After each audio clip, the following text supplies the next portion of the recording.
légère mise au point sur ce spectacle. À l'origine, en prologue de la pièce Anna Capelli, je devais vous interpréter un monologue d'un célèbre auteur italien. L'histoire d'une femme qui a tout ce dont toute femme italienne rêve. Un mari, un enfant, une maison et tout l'électroménager disponible sur le marché. Mais une femme malgré tout malheureuse, à mourir ou à tuer. Cela permettait d'introduire les thématiques de notre pièce principale par le biais d'un autre personnage, très différent d'Anna Capelli. Deux femmes différentes, liées par le besoin irrépressible d'être heureuses, d'être reconnues, d'être respectées en tant que femmes et de donner un sens à leur vie. Il était très bien ce moment-là. Très bien. Mais long. Très long. Putain, c'est qu'il était long. Pour être tout à fait franche, je me suis bien fait chier tout l'été à l'apprendre, ce putain de monologue. À la plage, sur mon parasol, au restaurant, au cinéma, même en faisant l'amour, j'ai passé mon temps avec mon texte à la main à apprendre, apprendre, apprendre. Je me suis plongée corps et âme dans le vécu de cette femme. Je suis devenue cette femme. Sa détresse, sa déprime, sa rage et son dépit. Puis, je suis revenue à Paris, impatiente de jouer le monologue devant le metteur en scène. J'ai joué le monologue devant le metteur en scène. Je lui ai montré cette femme que j'avais comprise, aimée, cette femme que j'étais devenue et que j'étais prête à faire partager au public. Et le metteur en scène m'a dit, c'est pas ça du tout. Alors on a répété, répété, répété. J'ai joué encore et encore pour trouver la juste émotion. Cette ordure de metteur en scène m'a fait travailler ma diction, ma prononciation, mon élocution, mon articulation. Et l'émotion, l'émotion, l'émotion. À la fin, à force de travail, le metteur en scène a arrêté de dire c'est pas ça du tout. Il est passé à c'est mieux, puis c'est bien, puis c'est formidable, puis je t'aime. Oui, j'étais prête. J'allais vous jouer ce sacré monologue. J'allais vous montrer qu'est-ce que c'est qu'une femme écrasée par un destin conjugal oppressant. Une femme sensuelle et romantique, détruite, déçue par son existence, par les laideurs du monde et par la dictature machiste de tous ces hommes débordant de leur suffisance et de leur vice.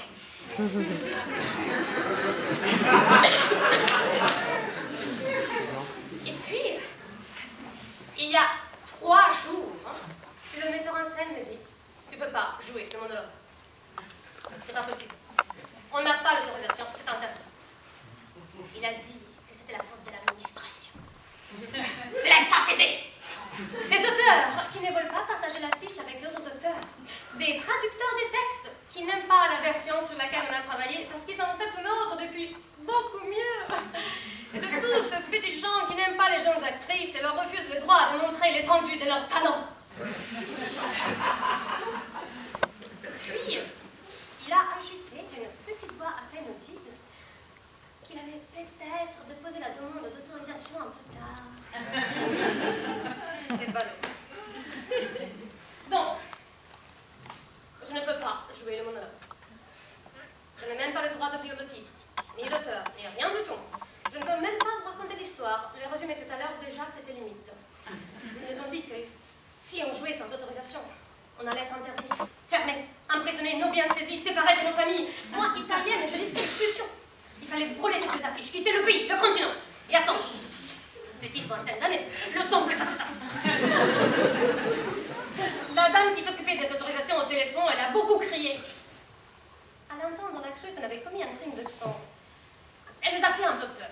Alors voilà, plutôt que courir le risque, tenter le diable, et que la dame des autorisations soit dans la salle, sorte un fusil et nous tue tous. Le metteur en scène, moi et tous les spectateurs, pour bien édifier les jeunes compagnies qui seraient tentées de jouer sans autorisation, on a préféré ne pas jouer le monologue. Voilà. Voilà. Et c'est dommage, hein, parce que j'étais vraiment bien là-dedans.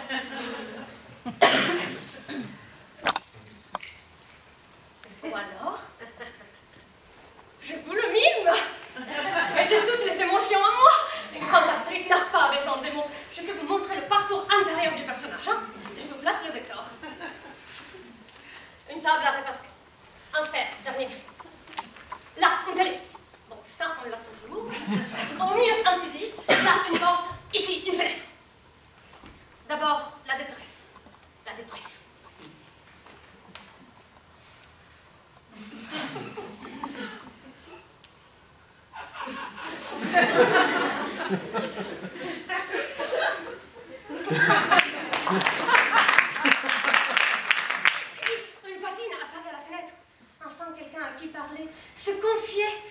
l'espoir d'échanger à nouveau.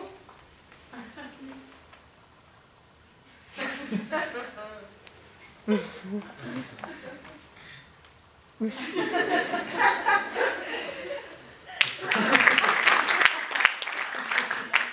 les confidences sur son mari, sur son insatisfaction sexuelle.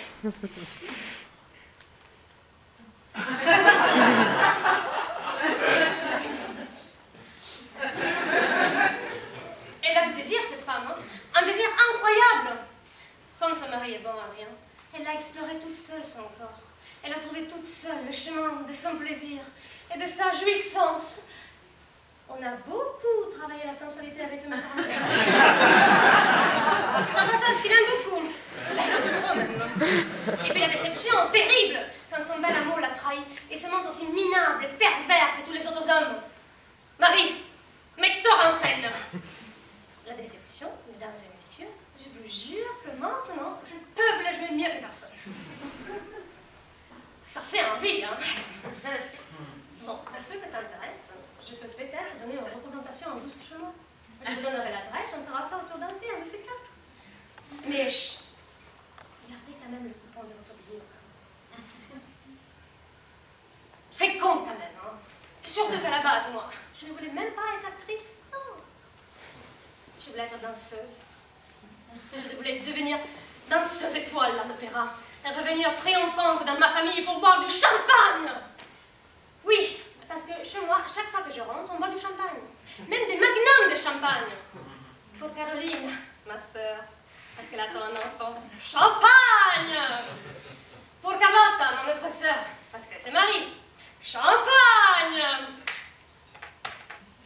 Bon, pour moi, il n'y a pas encore eu l'occasion du champagne. Malheureusement, c'est très difficile de devenir danseuse étoile à l'opéra. C'est presque impossible. Alors que star du théâtre et du cinéma, c'est dur aussi, il y a plus de place. Et puis l'avantage, c'est que le cinéma, le théâtre, c'est surtout un monde de mecs. Alors les actrices, ça tourne plus vite, ça se fane rapidement, une star chasse l'autre, il faut le remplacer vite par d'autres actrices. Alors j'ai continué à danser pour moi. Et puis, j'ai pris des cours de comédie en France et en Italie. Parce que 2 pays, c'est 2 fois plus de chances de devenir une star. Et puis, vous aimez bien les Italiennes ici. Claudia Cardinale, Monica Bellucci, Annie Girardot, Isabelle Huppert. En attendant de devenir une star, j'ai suivi tous les cours de théâtre de chaque côté des Alpes. Et je me suis retrouvée à Rome dans une école pourrie. Actrice désespérée, j'ai quitté mon école pourrie. Et je suis partie à la recherche d'un gourou. Oui, un gourou du théâtre avec qui je peux mettre mes tripes sur la table et montrer au monde ce que je vaux. Et toujours à Rome, je trouvais une vieille actrice de théâtre, une vieille femme avec des grosses lunettes de soleil et une voix très grave. Et qui veut que tout le monde joue avec une voix aussi grave que la sienne. Elle répétait tout le temps. Plus bas, plus bas, plus bas. Et ta voix dans tes entrailles est creuse, creuse plus profond.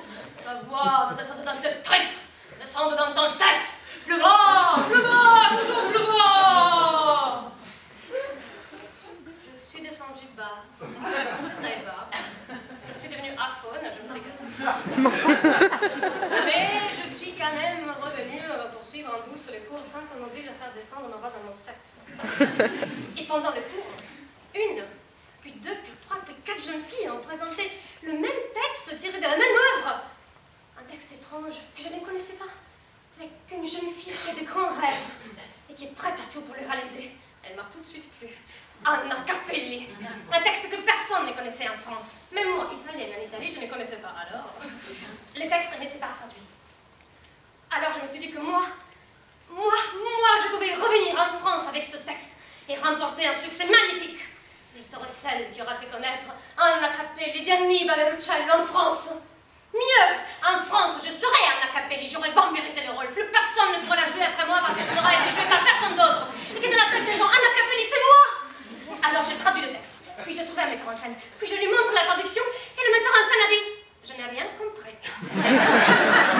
Alors je rétraduis la traduction, puis je le remontre au metteur en scène, et le metteur en scène a dit « Ah d'accord, ah c'est bien, hein. Ah c'est vraiment bien. » Et puis je l'ai appris, puis je l'ai joué, et puis on a chronométré.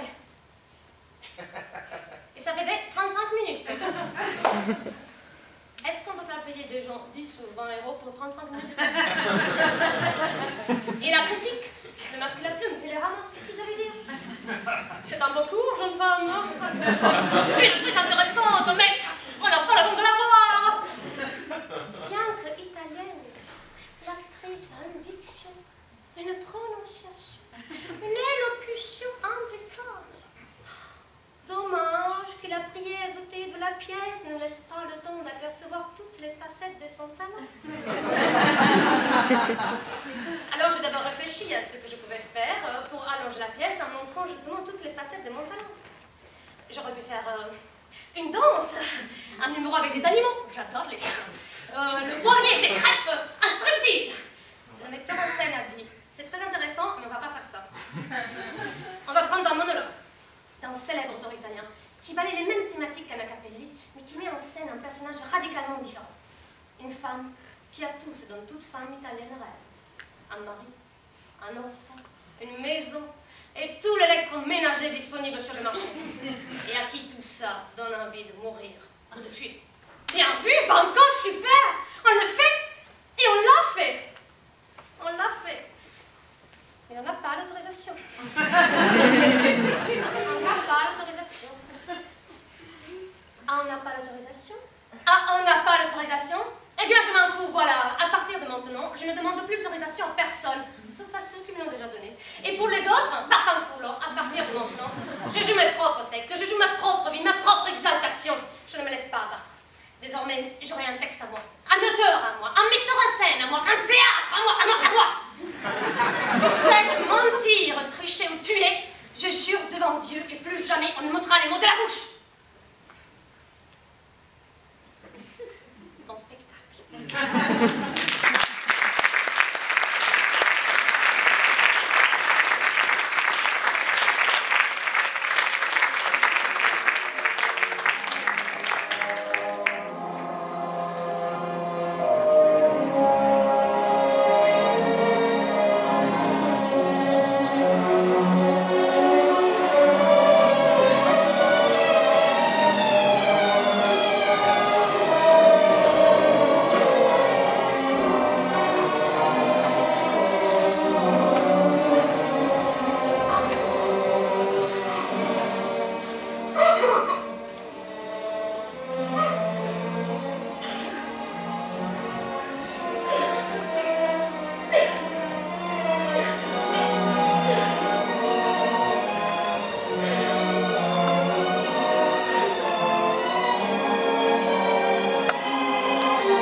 Non, madame, ne vous inquiétez pas, je ne blasphème pas, c'est juste que... C'est ma chambre! Je veux dire, est-ce que c'est ma chambre? C'est ma chambre. Eh bien, on n'y touche pas! Oui, je sais que je suis ici depuis 5 mois, mais j'ai rentré à la maison pour les vacances d'été, j'y étais à Noël, à Pâques, c'est toujours ma chambre. Mais qu'est-ce que vous croyez que ça me fait plaisir d'être ici? Non, ce pays a craché du sang du matin au soir, de 8h30 à 14h30, et le lundi, le mercredi et le vendredi, avec l'extra de 16 à 19. Puis après, c'est toujours 19h30. Entre les tampons, la paperasse, le document, la poussière. Oh, la poussière! On dirait que toute la poussière de la ville est stockée dans cette mairie dégueulasse. Et quand je rentre ici, chez vous, j'entends partout sur moi, sur les mains, dans les cheveux, dans le nez. Pensez si je m'en fous d'un peu d'odeur de lardon frit. Oui, mais vous, ça vous gêne. Oh, mon Dieu, quelle chaleur aujourd'hui. Non.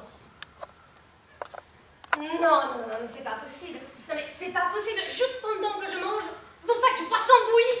Non, mais vous le savez bien que... Il n'y a pas plus efficace que l'odeur du poisson bouilli pour me couper l'appétit. Si en plus on ajoute l'odeur de vos chats, déjà que je ne peux pas supporter les animaux, ils sentent mauvais.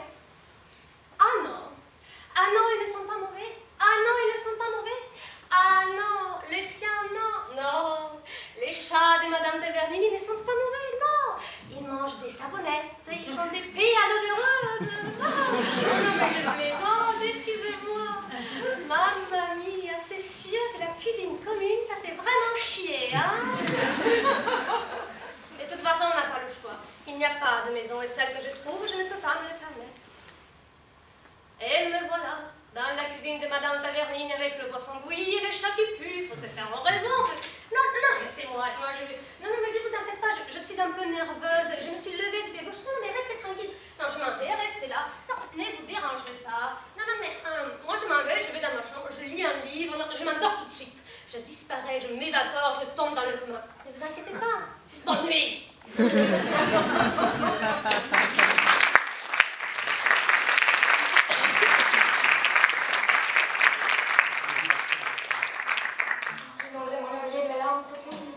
Oh, mademoiselle Loira, je vous ai dit que je vous aimais. Je crois que vous êtes la plus belle jeune fille qui soit au monde, la plus douce, la plus exquise.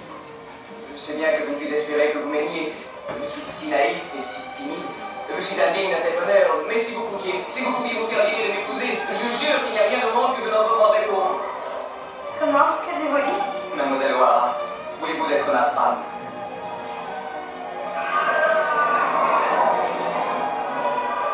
Oui, monsieur Hamilton, j'accepte. C'est vrai, vous serez ma femme lorsque je reviendrai. Oh, je crois que je n'aurai pas l'occasion. Vous voulez vous marier avant que je sois soldat?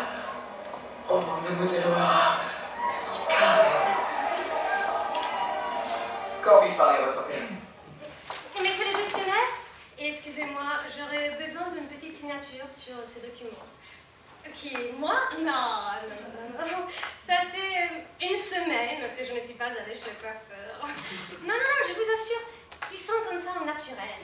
Non, vraiment, moi je déteste les teintures, les mèches. Vous voyez, monsieur le gestionnaire, moi je dis toujours, si la nature m'a donné ses cheveux, ce sont ces cheveux-là que je dois avoir. Non, je crois que vous, aujourd'hui, vous avez décidé d'être très flatteur. Hein? Mais de quel bronzage parlez-vous? Je suis juste allée 7-8 jours à la mer. Pour le reste, je suis allée à Orvieto chez mes parents. Non, ça s'est bien passé, c'est que je ne me sens plus chez moi. Ils ont donné ma chambre à ma soeur Juliana, et chaque fois que j'y vais, je me sens comme une étrangère. Je suis très attachée à mes affaires, hein. Vraiment. Je ne peux pas supporter qu'on me les prenne, qu'on me les vole, qu'on me les place, déplace, qu'on me les touche. Je dois avoir des choses vraiment à moi. Ce n'est peut-être pas comme ça pour tout le monde, mais pour moi... En plus, vous savez, moi j'habite dans une chambre meublée chez Madame Rosa Tavernini. Une espèce de... Oh mon Dieu, ce n'est pas un parent à vous, hein? Ah, alors, parce que vous voyez, après 8 mois de cohabitation, on n'en est plus qu'à bonjour, bonsoir, service minimum. Hein? D'un autre côté, je ne peux pas me permettre d'avoir une maison à moi toute seule. Ah non. Et vous, alors, vous habitez dans une maison à vous? Mais vraiment à vous. Vraiment votre propriété à vous. Oh, quelle chance, quelle chance. Vous savez comme je vous envie. Combien de pièces? 12! Mais c'est un château, ce n'est pas une maison. Et vous y habitez tout seul, sans famille, sans... Ah, avec une nounou qui s'occupe de vous. Ah, bonne! Ah oui, j'ai compris. Non, mais je veux dire, il n'y a pas d'autres personnes de la famille. Excusez-moi, monsieur le gestionnaire, mais ce n'est pas un peu triste? Je ne sais pas, peut-être que dans le futur, vous pensez vous marier? Moi, tout ce que j'ai dit... Non. Je crois que j'ai compris. Vous êtes vraiment contre le mariage, hein? Ah, monsieur le gestionnaire, hein? Je crois que vous êtes un de ces célibataires, hein? Un cul chasse l'autre, hein? Non, mais moi, je vous... Mais vraiment, parce que vous voyez, moi, l'indépendance, je tiens vraiment énormément, moi aussi. Même si c'est assez difficile de s'y tenir, monsieur. Pour une femme, sans qu'on te prenne direct pour... Non, je ne dis pas pour un putain, mais... Non, vraiment, on ne pose pas ce genre de questions aux femmes. Non, monsieur le gestionnaire, on ne demande pas l'âge, on ne le demande pas, je ne vous le dis pas. Eh, je suis une mademoiselle, mais je ne dis pas mon âge. N'insistez pas. Non, je vous en prie. Non.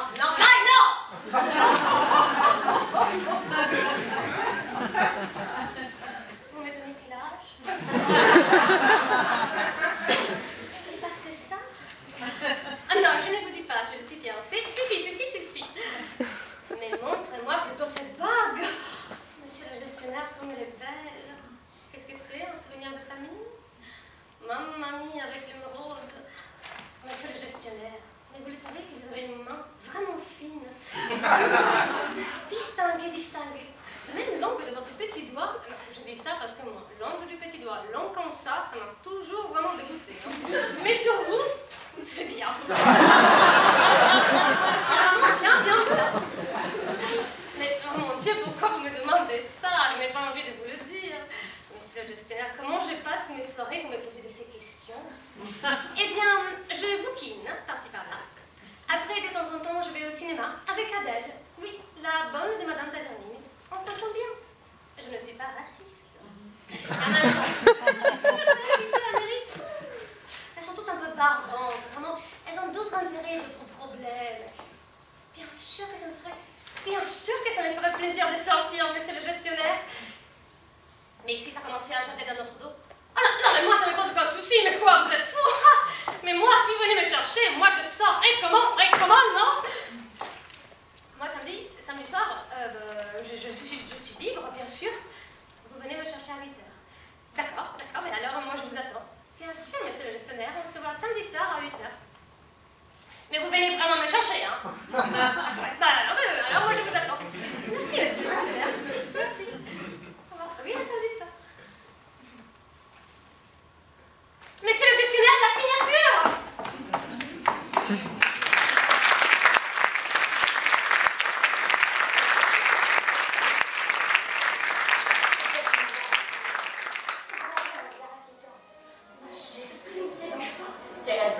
Il est de Charleston. Il a une réputation épouvantable. J'ai l'impression qu'il me regarde comme s'il m'avait déjà vu toute petite carrière. Tu sais, ma chère, personne ne le reçoit. Il a dû passer presque toute son existence dans le Nord parce que sa famille de Charleston lui a fermé sa porte. Il a été expulsé de l'académie militaire pour inconduite. Et puis, il a eu une histoire avec une jeune fille qu'il a refusé des coups. Raconte. Eh bien, il l'avait emmené se promener à la campagne dans sa voiture sans prévu de chaperon. Et alors, il a refusé d'épouser. On dit que... Oh. Non, mais elle avait perdu la réputation. Mais tu sais, Tonino, c'est assez difficile à accepter. Il y a 6 mois, pour moi, tu étais juste le gestionnaire, Tonino Scarpa. Et maintenant, tu es aussi à moi. Mais bien sûr, c'est aussi un problème de... Mais pas comme tu pourrais croire, toi, pour un problème de convention sociale. Mais non, absolument pas. Non. Bien sûr, ça va être dur de faire avaler le mensonge à mes parents. Mais après, c'est pas que j'étais en tant que ça, hein. Depuis qu'ils ont donné ma chambre à Juliana. Vraiment, c'est fini avec eux, je ne ressens plus rien. Mais ce n'est pas pour ça, Tonino, mais si tu comprends pas, c'est difficile à expliquer. Quand par exemple, au début... Attends, Tonino. Quand par exemple, au début, tu m'as demandé... Laisse-moi parler, Tonino.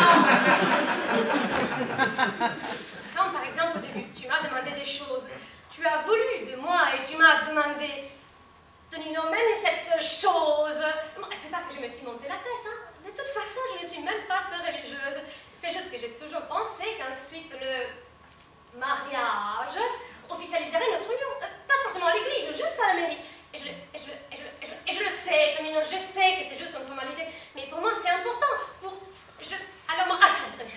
Alors moi je veux, laisse-moi parler, Tonino. Moi je veux que l'homme avec lequel je vais cohabiter, la maison où je vais cohabiter, soit à moi. L'homme à moi, la maison à moi, à moi. Et je dois sentir. Mais je sais que c'est juste une formalité, un bout de papier. Mais c'est une formalité à laquelle moi je donne une certaine importance, qui n'est pas, non, la même importance que lui donnent ces 4 crétines à la mairie et les autres femmes en général. Non. Pour moi, c'est vraiment un contrat, pour toujours, que tu fais avec un homme. Tu prends un engagement définitif. Non, Tonino, moi, je les respecte. Je les ai toujours respectés. Moi, tes convictions, je les respecte. C'est qu'il y a les tiennes, oui, mais il y a les miennes aussi. Mais bien sûr, mais justement, je n'ai rien décidé, non. Je suis simplement en train de te dire, non, je ne te demande rien. Je suis simplement en train, justement, de te dire, oui, il me semble, non, il me semble, laisse-moi parler, Tonino, je suis simplement en train de te dire, c'est qu'il me semble la seule, il me semble que c'est la meilleure solution, il me semble.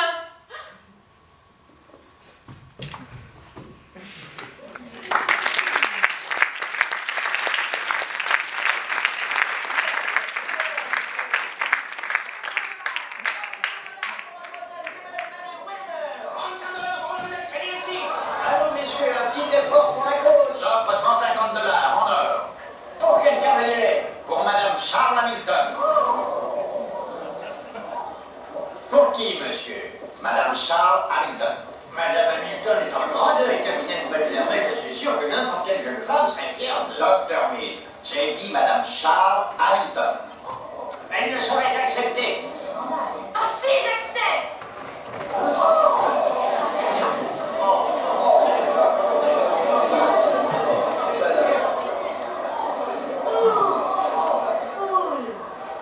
Choisissez vos partenaires pour le quadrille de Virginie. Vous avez voulu choquer la Confédération, Scarlett. C'est aussi périlleux que forcer le blocus là. C'est pire. Mais j'espère bien qu'il y a un profit substantiel. Ah oui, mode de ce que vous espérez, du connaît-on. Je ne vois qu'à danser. Cette nuit, ça me se fait qu'elle danse avec Abraham Lincoln lui-même.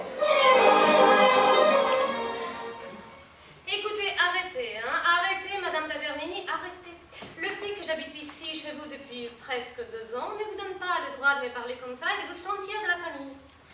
J'en ai déjà assez de mes parents, j'en ai assez de ma traîtresse de sœur. Je n'ai pas à vous donner des explications.